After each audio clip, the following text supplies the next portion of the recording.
Hello friends, स्वागत है हमारे एजुकेशनल चैनल पे। आज हम लिए हैं जैन धर्म से संबंधित महत्वपूर्ण प्रश्न।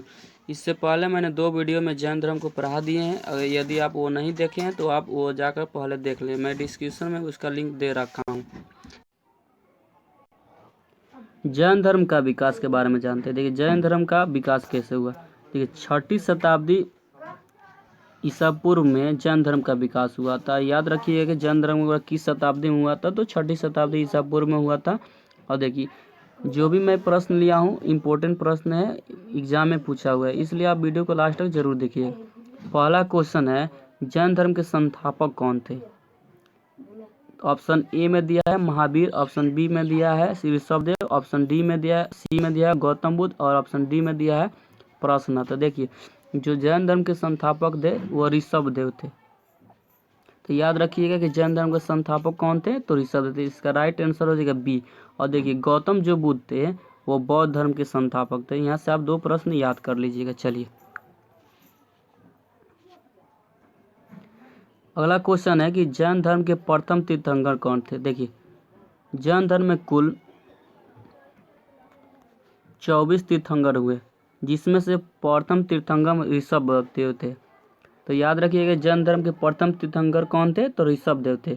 और दूसरा थे अजितनाथ, और तीसरा थे संभव। तो आप याद रखिएगा कि प्रथम कौन थे, द्वितीय कौन थे और तृतीय कौन थे। तो प्रथम ऋषभदेव थे, दूसरा अजितनाथ थे और तीसरा संभव थे। और जो महावीर स्वामी थे ये 24वें जैन धर्म के तीर्थंकर थे। चलिए, अगला क्वेश्चन है, महावीर का जन्म कब हुआ था। देखिए, महावीर का जन्म जो है 540 बीसी में हुआ था, यानी 540 ईसा पूर्व में हुआ था। और ये कहाँ हुआ था, तो ये कुंडग्राम वैशाली में हुआ था। तो आप यहाँ से याद रखिएगा कि कुंडग्राम वैशाली में महावीर स्वामी का जन्म हुआ था 540 ईस्वी में। और देखिए, 468 ईस्वी में इनकी मृत्यु हुई थी। कहाँ, तो पावापुरी में। तो जन्म कहाँ हुआ था, तो वैशाली में, और मृत्यु कहाँ हुई थी, पावापुरी में। और जन्म कब हुआ था, तो 540 बीसी में, और मृत्यु 468 बीसी में। और देखिए, 463 बीसी में जो है गौतम बुद्ध का जन्म हुआ था, और गौतम बुद्ध की मृत्यु जो है 583 बीसी में हुई थी। तो आप यहाँ से गौतम बुद्ध के जन्म भी याद कर सकते हैं और मृत्यु भी। चलिए, अगला क्वेश्चन है, महावीर स्वामी ने अपना उपदेश किस भाषा में दिया। देखिए, जब महावीर स्वामी को ज्ञान की प्राप्ति हुई तो वो अपना उपदेश जो है किस भाषा में दिया। तो देखिए, इसका राइट आंसर हो जाएगा ए, प्रकृति भाषा में दिया। महावीर जो स्वामी थे वो अपना उपदेश प्रकृति भाषा में दिया। और जो गौतम बुद्ध थे वो जब उनको ज्ञान की प्राप्ति हुई तो वो अपना उपदेश दिए थे पाली भाषा में। तो यहाँ से आप गौतम बुद्ध से भी आप याद रख सकते हैं, और ये महावीर स्वामी से भी याद रख सकते हैं कि महावीर स्वामी ने अपना जो उपदेश दिया था वो प्रकृति भाषा में दिया था। चलिए, अगला क्वेश्चन है, जैन धर्म के वे कौन से तीर्थंकर है जिनका उल्लेख ऋग्वेद में मिलता है। देखिए, क्वेश्चन पूछ रहा है कि जैन धर्म के वो कौन से तीर्थंकर थे जिनका उल्लेख ऋग्वेद में मिलता है। तो देखिए, जैन धर्म में कुल 24 तीर्थंकर हुए, जिसमें से प्रथम तीर्थंकर ऋषभदेव थे और अंतिम तीर्थंकर महावीर स्वामी थे। यहाँ से आप 2 प्रश्न याद कर लिए। इसमें से क्वेश्चन पूछ रहा है कि जैन धर्म के वो कौन से तीर्थंकर जिनका उल्लेख ऋग्वेद में मिलता है। देखिए, ऋग्वेद में 2 तीर्थंकर का उल्लेख मिलता है, एक ऋषभदेव के, एक अरिष्टनेमि को। तो इसका राइट आंसर होगा सी। ए या बी, इन दोनों की जानकारी हमें ऋग्वेद में मिलता है। अगला क्वेश्चन है, महावीर स्वामी का प्रतीक चिन्ह क्या था। देखिए, जितने भी तीर्थंकर थे उनका कुछ ना कुछ प्रतीक चिन्ह था। देखिए, महावीर स्वामी जो थे इनका प्रतीक चिन्ह था सिंह। तो इसका राइट हो जाएगा आंसर ए, सिंह था। और जो ऋषभदेव थे उनका प्रतीक चिन्ह क्या था, तो ये सांड था। तो आप यहाँ से ऋषभदेव के भी आप याद रख सकते हैं। महावीर स्वामी का था सिंह, और ऋषभदेव का क्या था प्रतीक चिन्ह, तो सांड। और हाथी जो था वो अजितनाथ, और जो घोड़ा था ये संभव। तो आप यहाँ से तीन और याद कर सकते हैं कि महावीर स्वामी का प्रतीक चिन्ह क्या था, तो सिंह था। और ऋषभ जो देव थे उनका प्रतीक चिन्ह क्या था, तो सांड था। और जो है हाथी जो था वो अजित नाथ का था। और घोड़ा जो था वो संभव का था। आप एक यहाँ से भी पूछ सकता है कि पराशो जो नाथ थे इनका प्रतीक चिन्ह क्या था, तो इसका प्रतीक चिन्ह था सांप। तो आप यहाँ से 3-4 पॉइंट आप याद कर सकते हैं। चलिए आगे बढ़ते हैं, अगले क्वेश्चन को देखते हैं। देखिए अगला क्वेश्चन पूछा कि जैन धर्म के त्रिरत्न में कौन शामिल नहीं है।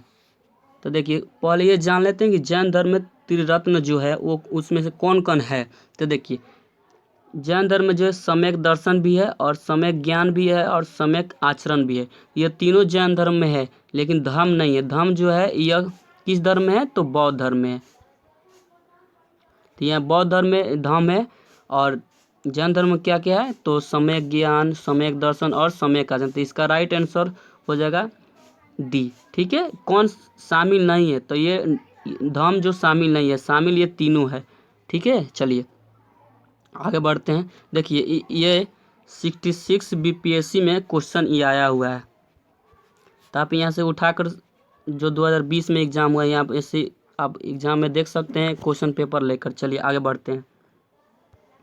नेक्स्ट क्वेश्चन है निम्नलिखित में से वो कौन सा राजा है जो जैन धर्म से संबंधित नहीं है। मतलब कहने का मतलब क्वेश्चन ये है कि जो ऐसा कौन सा राजा है जो जैन धर्म से संबंधित नहीं है, यानी कि जैन धर्म से कौन कौन राजा है जो जैन धर्म को अपनाया था। तो देखिए उदयन भी जैन धर्म को अपनाया था और चंद्रगुप्त मौर्य भी और खारवेल भी और अमोघ वर्ष भी।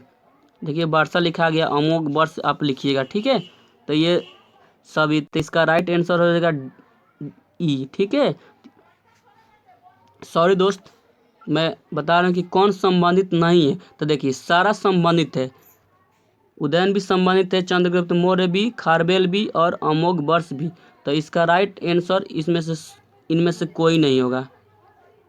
ठीक है, यानी ये सब संबंधित है, इसमें बोल रहा है कि संबंधित नहीं है, तो यानी सब संबंधित है। इसका राइट आंसर ये नहीं, ऑप्शन में थोड़ा गलत हो गया, इसलिए आप थोड़ा सा आप बना सकते हैं। ठीक है, चलिए अगला क्वेश्चन है कि जैन धर्म प्रथम संगीति कब हुआ था। देखिए जैन धर्म में कुल 2 संगति हुई थी, एक हुआ था पाटलिपुत्र में, दूसरा हुआ था गुजरात में।